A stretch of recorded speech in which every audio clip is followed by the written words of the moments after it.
I don't know if you've ever tried to catch a pirate, but apparently it's pretty hard to do. Somali pirates in particular, the ones who have terrorized the Arabian Sea and the Gulf of Aden for years now, have been particularly elusive. There being little or no government in their own country with whom Western nations can appeal or with whom they can work. But last week, just about the time the new Tom Hanks movie was being released about these same real-life pirates, officials in Belgium managed to catch one, a chief pirate, in fact. They couldn't go in with Patriot missiles or drones and risk hurting civilians.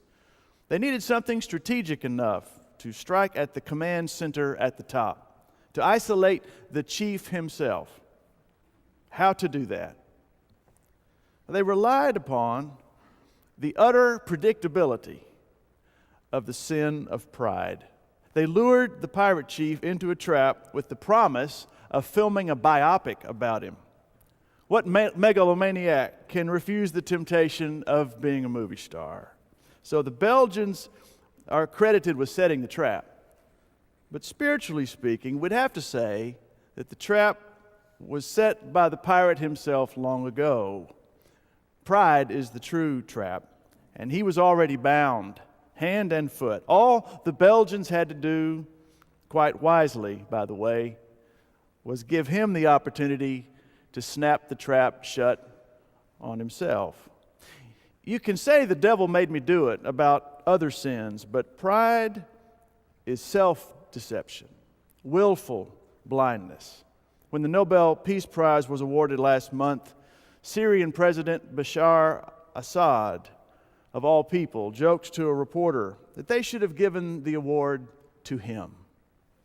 We can all rest assured that narcissism is alive and well. It was a beautiful sunlit day when the Pharisee strode into the temple. He was clearly a big shot, wearing a little metal box attached to his forehead called a phylactery, which contained verses of Scripture, and a prayer shawl over his cloak, which wasn't new, but which had a blue fringe along the edges, which was. Blue dye was so rare and expensive, they could only afford to dip the tip of the fringe in it, but it was like military stripes, or an autographed football jersey, or a prestige car. It made the Pharisee feel an inch taller, like a movie star. He stood apart from everyone else to give everyone the chance to get a good look. And that required that he raise his voice as he prayed to give everyone the benefit of his words. And he prayed a prayer of comparisons. He named all the sinners he could think of and then zeroed in on the weeping scoundrel to whom he had just paid his exorbitant taxes and said, "There, but by the grace of God, go I." Well, he actually said, "God, I thank you that I'm not like these other people," but really, what's the difference? When we say, "There, but by the grace of God, go I," we're practicing Pharisee theology, saying that God withheld grace from others in favor of showing grace to us, propping ourselves up by finding someone else upon whom to look down. That's not humility. That's laying claim to a microscopically inconsequential degree of moral superiority, which we lose, of course, the instant we congratulate ourselves for having it.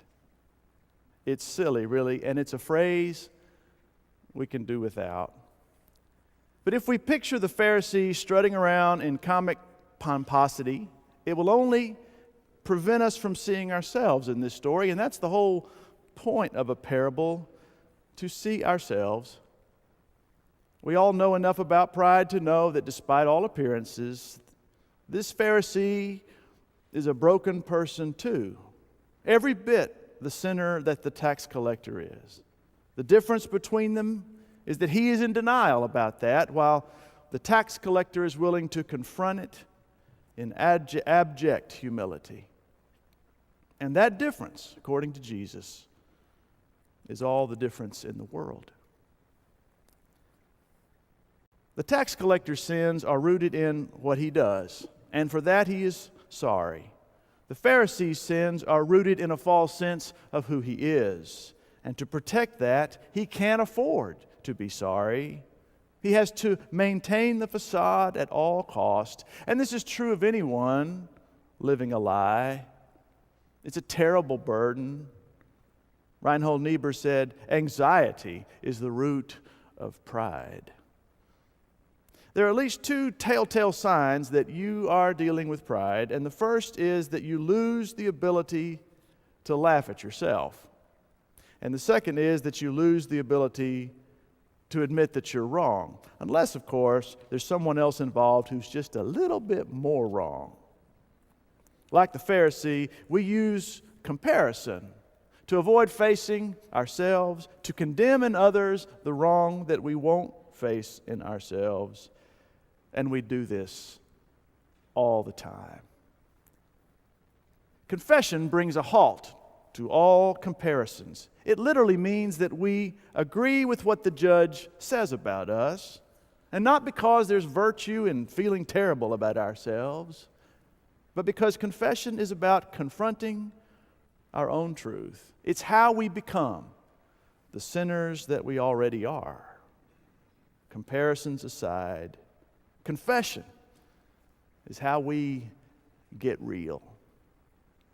You know, there's no field of human endeavor in which we can afford to be without humility. William McDonough works in the field of design, and he says that humility is an essential quality of all good designers. He says, if anyone has trouble with the concept of design humility, reflect on this.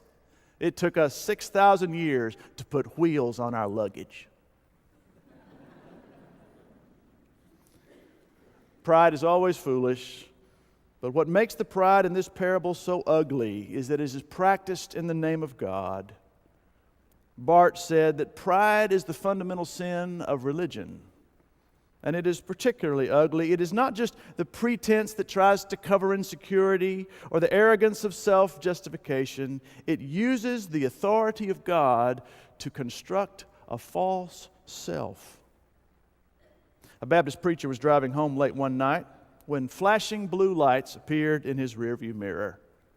As he pulled over to the side of the road, he realized he wasn't wearing his seatbelt, and so to avoid a second citation, he reached over as fast as he could and shoved the seatbelt into the buckle. When the patrolman came to the window, he said, "Sir, did you realize you were speeding?" To which the preacher said, "I may have been, officer. You see, I was so deep in prayer that I probably wasn't paying attention. I'm sorry." The officer said, "Sir, do you always wear your seatbelt when you drive?" To which the preacher said, "Yes, officer, out of respect for the law and the good work that you community servants do, I try to always wear my seatbelt." The patrolman said, "You always pull it through the steering wheel like that when you drive?"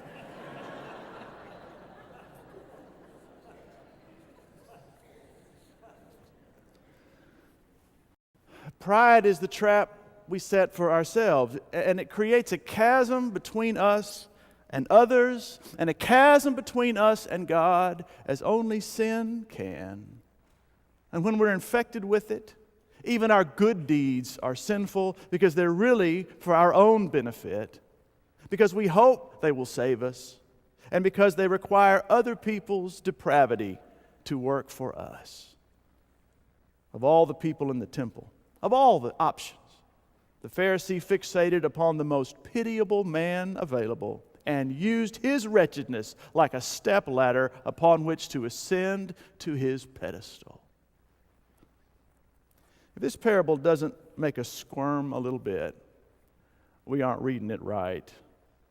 We'd like to make the tax collector the good guy in this story, but he was truly a crook. The Pharisee was at least a law-abiding citizen. But all the religiousness in the world won't help somebody who is more concerned with appearances than with being right with God.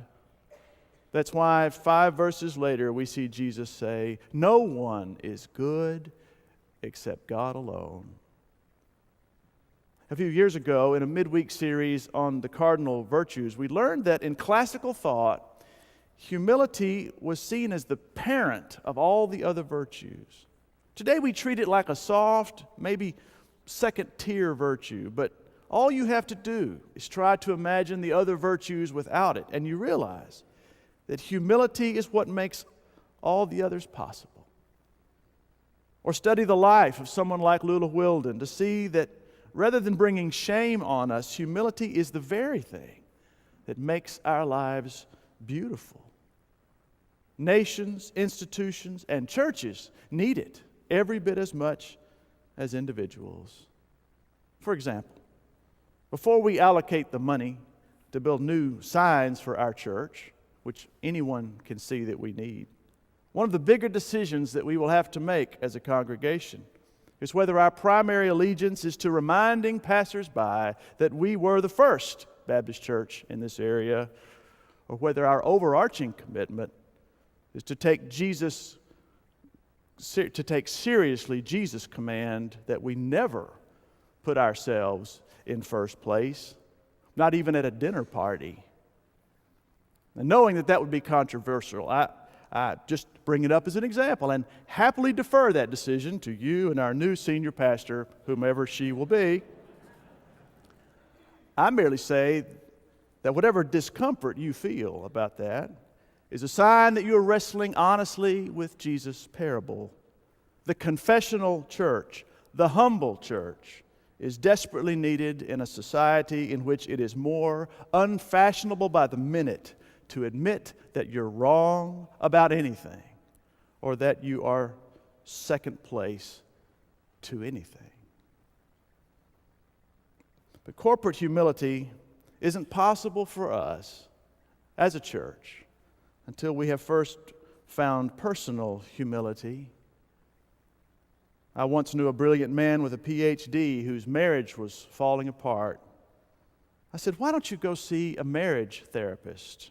And he said, "Because I already know what they're going to say." Left unchecked, the habit of casting off blame and never being wrong and never accepting responsibility can become pathology. And there is no more entrenched mental illness than those of sophisticated people who can construct ever more elaborate fortifications around their justifications. Here's the truth. If I won't take responsibility for my problems, this is the guarantee: they will become someone else's problems. When a middle schooler takes a gun to school and shoots the teacher who is the kindest and best authority figure in the school, are we to believe that the problem started with and is isolated to the child? Anytime we have enough humility to raise our hand and say, "I'm the one, I need help, start with me," we interrupt cycles of dysfunction and destruction we don't even know are there. And if we can't find sufficient motivation for practicing confession for the difference it makes in us, we should do it for our children. And if you read the covenant with us on Children's Sabbath, you know we all have children, right? The mom and dad who cannot admit to being wrong are teaching their children that humility is not prized, teaching them to fear confession as a kind of weakness, rather than teaching them that it is a doorway to vast reserves of mercy and forgiveness, a door to a fresh start, which sooner or later we all need. Frederick Buechner says, "To confess sins to God is not to tell God something He doesn't already know. Until you confess them, however, they are the abyss between you. And when you confess them, they become the Golden Gate Bridge." Paul said we should even go one better. We should even go one better. We should turn comparison against ourselves to prevent us from ever being guilty of it.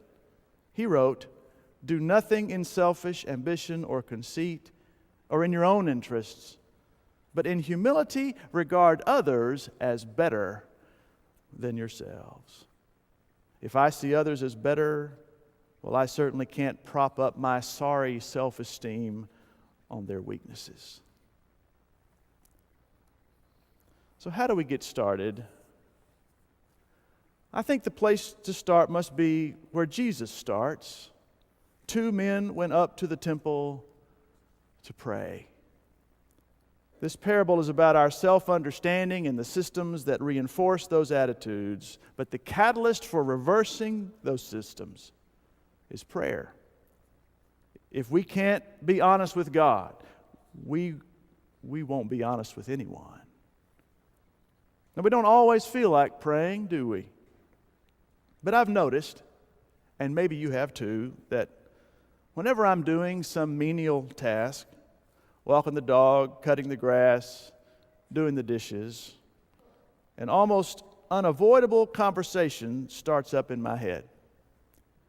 It usually starts with me fussing about the things that bug me and rehashing some past but unresolved conflict. I chew on that a while, and then I move on to worrying about decisions I have made and about how I've painted myself into corners. It slowly occurs to me that I never called back the neighbor who left me a message, that it's been months since I've had a date with my wife, and a year since I took my kids camping. I start revisiting conversations where I wish I had been more kind, or I begin to realize what someone was trying to say to me when I was only half listening. And if there's enough time, the blame dissipates and the trail leads all the way down to the root of my deepest pain, and I see it for what it is. Prayer was revolutionized for me when I simply started inviting God to be a witness to that inner conversation. I found that whenever I was honest with myself in that way, I was simply praying without God, writing letters without sending them. So I commend that way of practicing prayer to you. Try simply holding up your self-talk to God. Hold it up like a child with a skinned knee and say, this is the truth about me. I'm a mess, and I can't fix it.